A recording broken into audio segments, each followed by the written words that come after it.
দীপাবলি তো এসেই গেল, তবুও এখনও অনেকের লাইফে, অনেকের জীবনে অনেক রকম সমস্যা আছে। এবং সবথেকে বড় সমস্যা কী বলুন তো? সবথেকে বড় সমস্যাই হলো অর্থের সমস্যা। দেখুন, আমি যদি নিজে একটা ভালো লাইফস্টাইল থাকতে চাই, সেক্ষেত্রে অর্থ দরকার। সুস্থ থাকতে গেলেও অর্থের দরকার হয়, বাবা মাকে ভালো রাখতে গেলেও অর্থের দরকার হয়। মোটামুটি অনেক ক্ষেত্রেই কিন্তু অর্থটাই বেশি প্রাধান্য পায়। হ্যাঁ, কিছু দু একটা ব্যতিক্রম আছে যেগুলোর জন্য শুধু অর্থ দিয়ে হয় না, কিন্তু বেশিরভাগ ক্ষেত্রে তো অর্থের প্রয়োজন হয়। তো সামনেই দীপাবলি, দীপাবলির মহা উপাসনা আজকে আমি আপনাদের বলবো, যাতে সামনে বছর দীপাবলির আসার আগে যেন আপনাদের অবস্থাটা অনেক পরিবর্তন হয়ে যায়। আজকে আমি এক বিশেষ অভূতপূর্ণ একটা সুন্দর উপাসনার কথা বলবো, যেটা করলে আশা করি সামনে বছর পর্যন্ত আস্তে আস্তে এখন যা পরিস্থিতি আছে তার থেকে বহু গুণ চেঞ্জ হয়ে যাবে। তাহলে চলুন ভিডিওটা শুরু করি।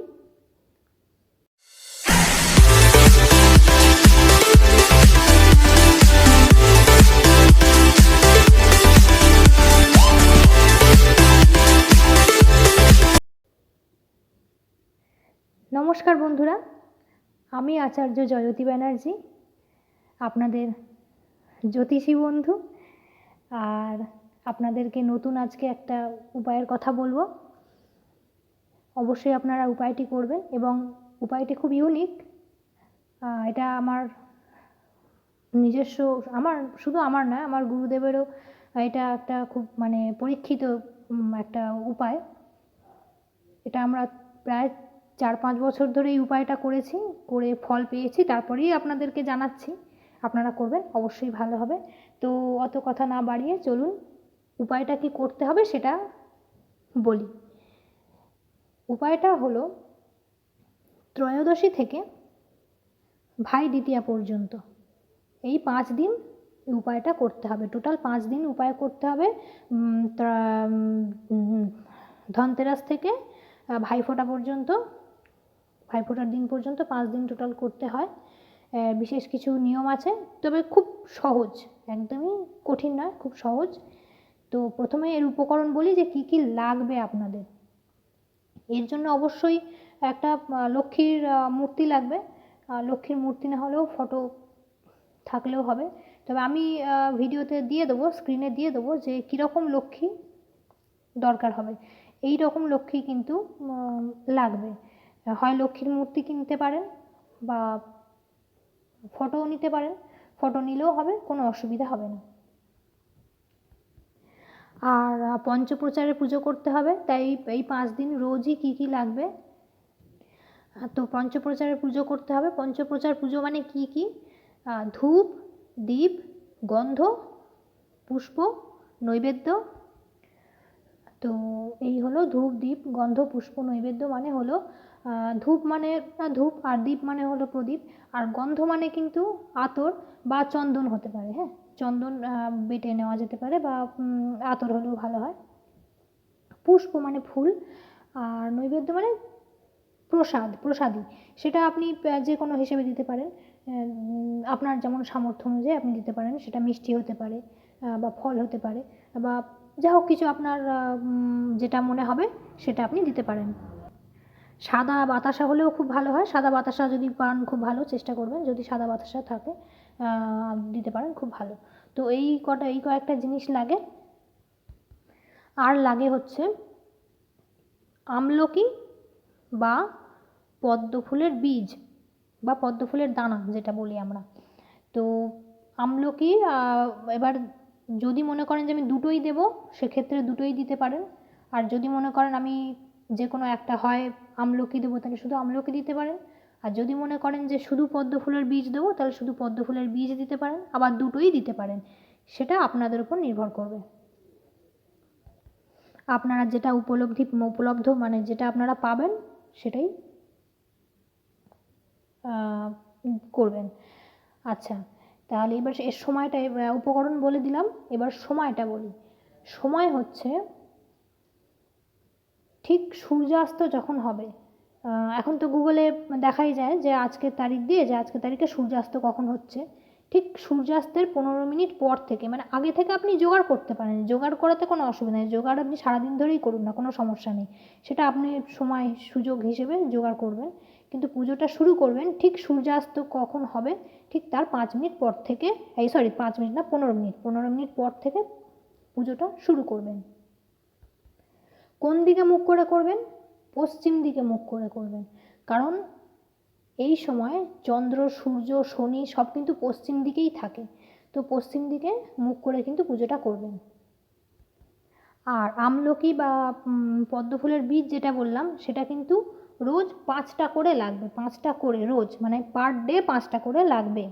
তার মানে যদি মানে মিনিমাম, কিন্তু এবার যদি আপনি মনে করেন না আমি বেশি করব, 7টা করে করব, করতে পারেন, 9টা করে করব, 12টা করব, 21টা করব, 41টা, 51টা করব, সেটা আপনি করতে পারেন, পার ডে হিসেবে বলছি কিন্তু। তো যদি আপনি যদি মানে খুব কমটাও ধরেন, মানে মিনিমাম কিন্তু 5টা করে লাগবে। এবারে যদি 5টা করেই হয় তাহলে 5 দিনে কটা হচ্ছে, 5×5=25টা, তাহলে টোটাল আপনার 25টা আমলকি বা 25টা কমল ফুল মানে পদ্ম ফুলের বীজ কিন্তু লাগছে। আর সময়টা কিন্তু রোজ একই থাকবে, মানে রোজ ওই রোজ যখন মানে 5 দিন করতে হবে, তো 5 দিনই কিন্তু ওই সূর্য ডুবে যাওয়ার সময়টা দেখে নিতে হবে, দেখে নিয়ে সূর্যাস্তর সময়টা দেখে নিতে হবে, নিয়ে ঠিক তার 15 মিনিট পর থেকেই শুরু করতে হবে। তাহলে টোটাল উপকরণ কোন দিকে মুখ করে বসতে হবে, কি কি লাগবে, কটা কি লাগবে সব বলে দিলাম। আচ্ছা, আর একটা জিনিস লাগবে যেটা আপনি রোজই করতে পারেন, রোজই দিতে পারেন, কিন্তু দীপাবলির দিনে মাস্ট হলো একটা লাল পদ্ম। লাল পদ্ম পেয়ে গেলে খুব ভালো, লাল পদ্ম অনেক মানে একেবারেই পুরো লালচে লালচে টাইপের হয়, কিন্তু ওরকম যদি নাও পান মোটামুটি যেমন পদ্ম পাওয়া যায় সেরকম দিলেই হবে। লাল পদ্ম তো সব জায়গায় অ্যাভেলেবেল থাকে না। তো যদি মনে করেন যে রোজই আমি 5 দিনে 5টা পদ্ম ফুল আমি জোগাড় করবো, সেক্ষেত্রে ভালো। আর যদি মনে করেন যে না রোজ তো পদ্ম ফুল পাওয়া যাচ্ছে না, তো সেক্ষেত্রে দীপাবলির দিনে কিন্তু মানে মধ্যিখানের যে দিনটা আছে সেই দিনটা কিন্তু পদ্ম ফুল মাস্ট, একটা পদ্ম ফুল লাগবে। তাহলে হয়ে গেল ধূপ, দীপ, গন্ধ, পুষ্প, প্রসাদ, সব হয়ে গেল, ঠাকুর হয়ে গেল, আমলকি বা ওই পদ্ম ফুলের বীজ, আর একটা পদ্ম ফুল লাগছে। টোটাল তাহলে জোগাড় হয়ে গেল। পশ্চিম দিকে মুখ করে বসতে হবে। চেষ্টা করবেন লাল বা গোলাপি আসন নিয়ে বসার, এবার নাহলে যে কোনো আসন নিয়েও বসতে পারেন, বা সাদা আসনে বসার চেষ্টা করবেন, নাহলে যে কোনো আসন হতে পারে, তাতে কোনো সমস্যা নেই। আর চেষ্টা করবেন যে ওই লক্ষ্মী ঠাকুরের ফটো বা লক্ষ্মী ঠাকুরের যে মূর্তিটা রাখবেন সেটা লাল শালু, এমনি লাল শালু বা লাল চেলি দোকানে, দশকর্মার দোকানে লাল চেলি বললে দিয়ে দেবে, বা লাল শালু বললে দিয়েই দেবে, তার উপরে পেতে তার উপরে রাখার চেষ্টা করবেন, সেক্ষেত্রে খুব ভালো হবে। আর এমনিতেও আপনাদের লাল শালু লাগবে, কারণ এই পুজোগুলো হয়ে গেলে এই জিনিসগুলো তো ওই লাল শালু কাপড়ের ওপরেই তো মুড়ে রাখতে হবে, একটা সে ব্যাপার আছে, সেটা আমি বলছি পরে।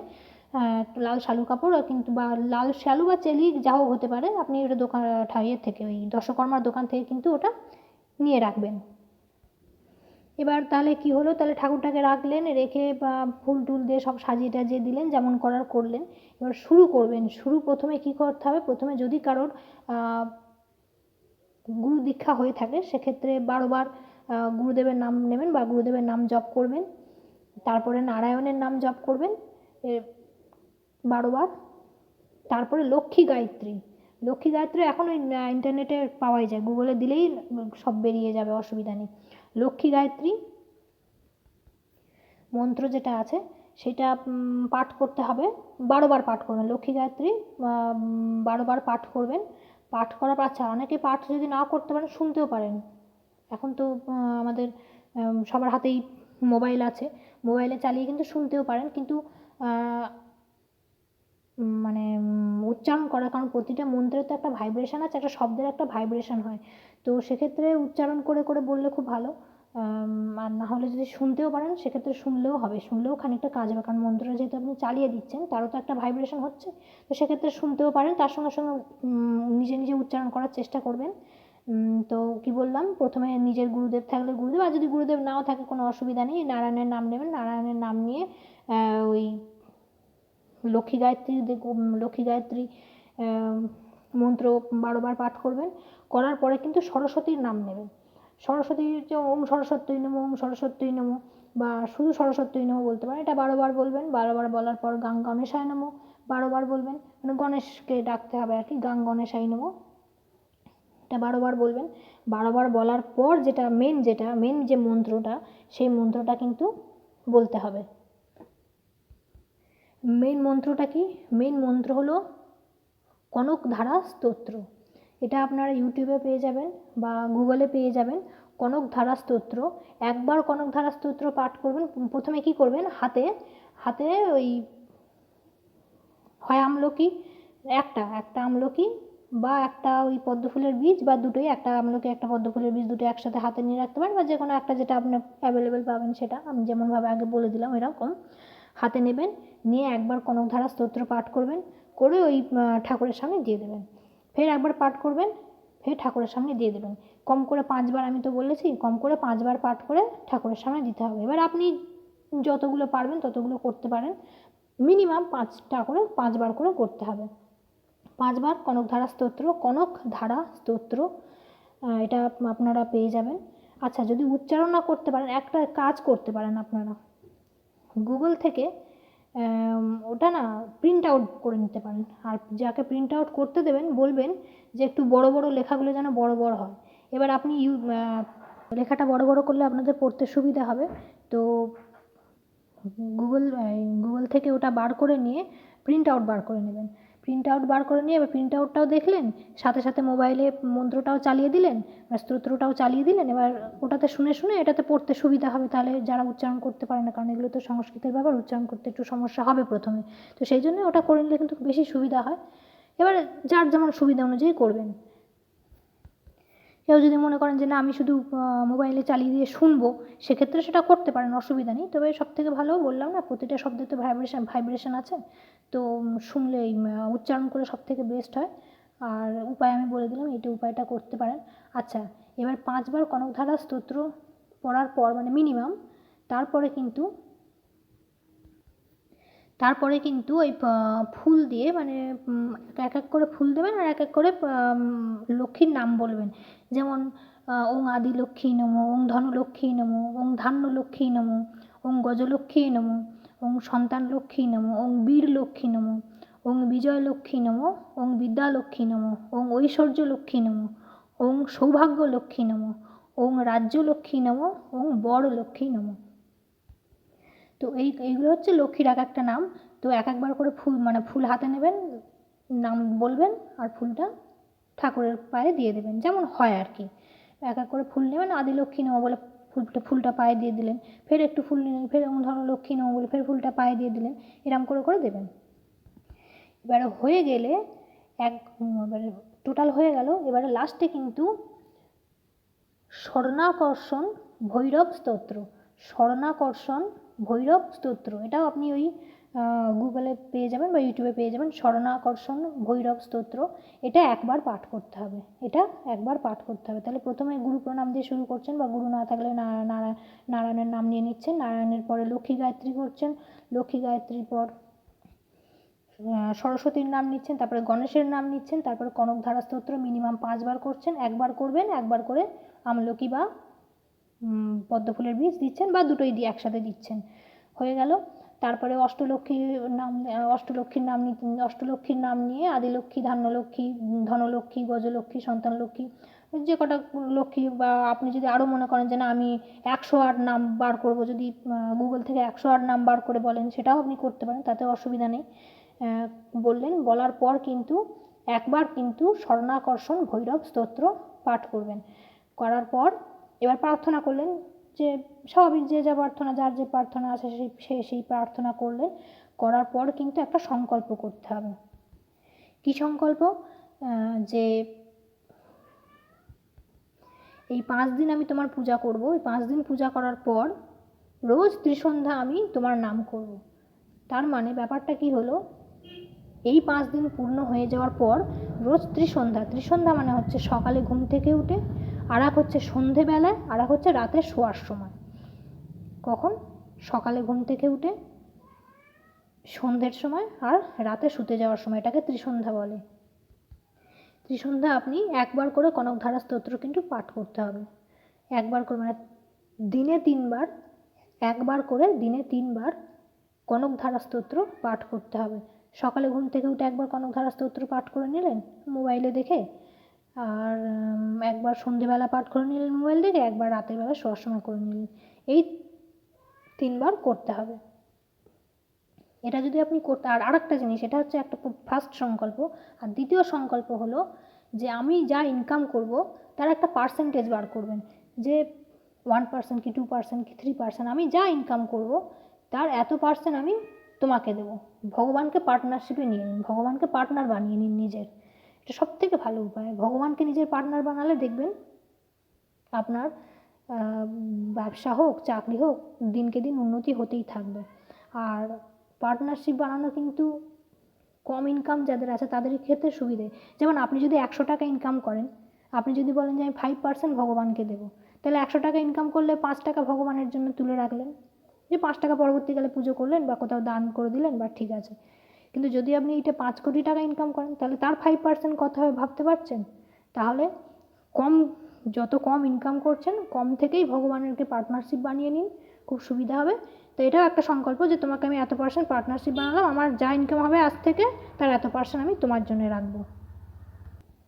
এই দুটো সংকল্প। আর এটা তো টোটালটা বলে দিলাম। আর এবার যে ইয়েতে দীপাবলির দিন যে পদ্মফুল যেটা লাগবে বললাম সেটা একটু বলে দিই। দীপাবলির দিনে যে লক্ষ্মী গায়ত্রী করার পর তো কনকধারা বললাম, সেই কনকধারা স্তোত্রর হয় আগে না, কনকধারা স্তোত্রের পরে আপনি একটা মন্ত্র আছে সেটা বলবেন, ওং শ্রীং হ্রিং শ্রীং, ওং শ্রীং হ্রিং শ্রীং কমলে কমলালয়ে প্রসীদ প্রসীদ শ্রীং হ্রিং শ্রীং মহালক্ষ্মী নমঃ। কি বললাম? ওং শ্রীং হ্রিং শ্রীং কমলালয়ে প্রসীদ প্রসীদ শ্রীং হ্রিং শ্রীং মহালক্ষ্মী নমঃ। এটা ওই কনকধারা মন্ত্র, কনকধারা স্তোত্র পাঠ করার আগে এই মন্ত্রটা বলতে হবে, বলে ওই পদ্মফুলটা ঠাকুরের পায়ে অর্পণ করতে হবে। এটা হচ্ছে ওই দিনের নিয়ম। এবার তাহলে টোটাল 5 দিন হয়ে গেলে, এভাবে 5 দিন হবে।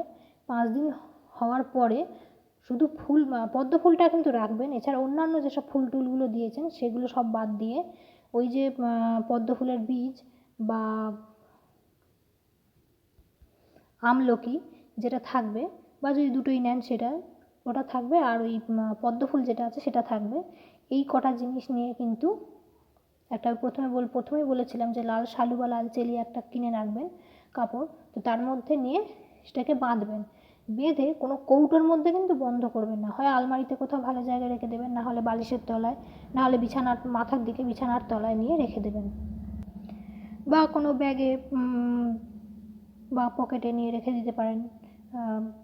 অনেকটা তো বেশি হয়ে যায়, পকেটে নিয়ে রাখা সম্ভব হয় না, তো মোটামুটি বা যেখানে ক্যাশ রাখেন, সচরাচর বলে ক্যাশ যেখানে রাখে, এখন তো ক্যাশ আর কারো ওরমভাবে রাখা থাকে না, তাই মোটামুটি আলমারিতে বা বালিশের তলায় বা বিছানার তলায় মোটামুটি রাখলেই হবে।